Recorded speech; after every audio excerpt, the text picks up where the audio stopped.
Hello again, friends. I'm grateful you're here. Let me ask you something. Is there someone in your life who tests your patience? Someone who drains your energy or pushes every button you have? We all have people like this.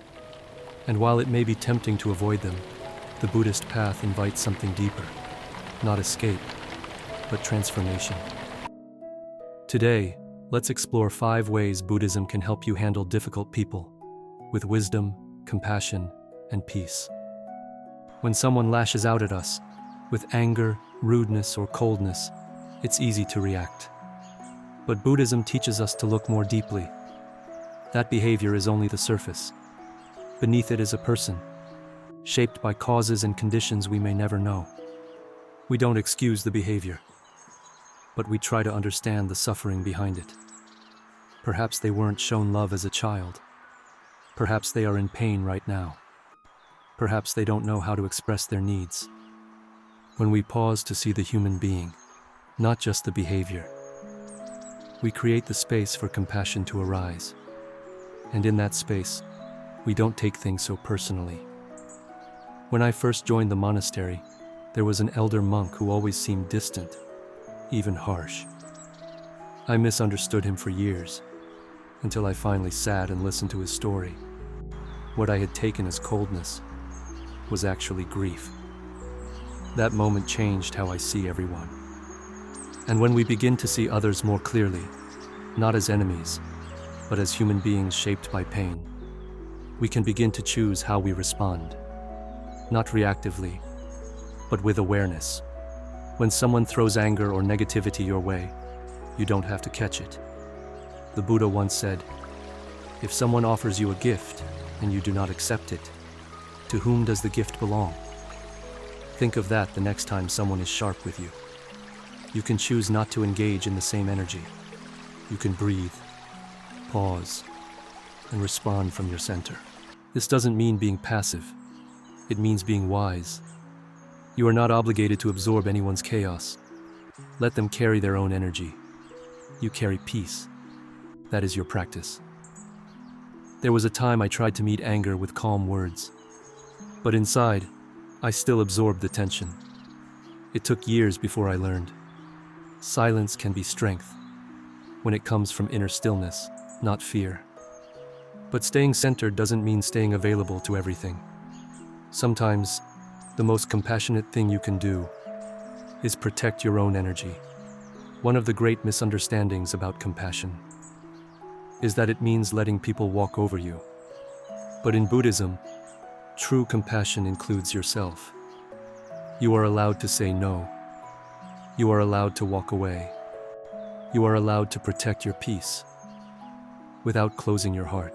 A kind boundary might sound like, "I care about you, and I also need space." Or, "I want to support you, but not at the cost of my well-being." When boundaries are set with love instead of anger, they become part of your spiritual path, a way of honoring yourself and the other person. You are not being cruel. You are being clear. Before I learned this, I would stretch myself thin trying to be kind. But kindness without boundaries led to burnout and resentment. It was only when I began honoring my own limits that I truly understood what compassion means. And when that happens, the Dharma invites us to look not just at them, but within ourselves. Sometimes the person who irritates us the most is holding up a mirror. They challenge our pride, reveal our impatience, or press on wounds we haven't healed. This is difficult to accept, but incredibly powerful. When a difficult person appears, ask yourself, what is this bringing up in me? Where am I holding on? Instead of pushing the discomfort away, use it as an opportunity. This is how Buddhism teaches transformation, not by fixing the other, but by understanding ourselves more deeply. There was a time I disliked someone simply because they reminded me of who I used to be. Impatient, reactive, unsettled. But seeing that helped me forgive my old self. And in doing so, I found space to forgive them too. And once the heart begins to soften, even just a little, we arrive at one of the most powerful teachings of all: to wish peace for those who've never given us any. This may be the hardest teaching of all, and perhaps the most liberating. When all else fails, wish them peace. Not because they earned it, not because they apologized, but because you deserve to be free from resentment. In Buddhist practice, we use metta, or loving kindness meditation. You silently repeat, "May you be well. May you be free from suffering." This softens the heart, even when part of you wants to stay angry. Letting go is not weakness. It's wisdom. You put down the burden so you can walk lighter. I once carried resentment for many years. I thought it protected me, but it only weighed me down. The day I began wishing them well, I realized I'd been offering that wish to myself too. Dear friends, you don't have to like everyone. You don't have to agree with them. And you certainly don't have to let them into your inner circle. But with awareness, you can learn to respond instead of react. And in that space between stimulus and response is your freedom.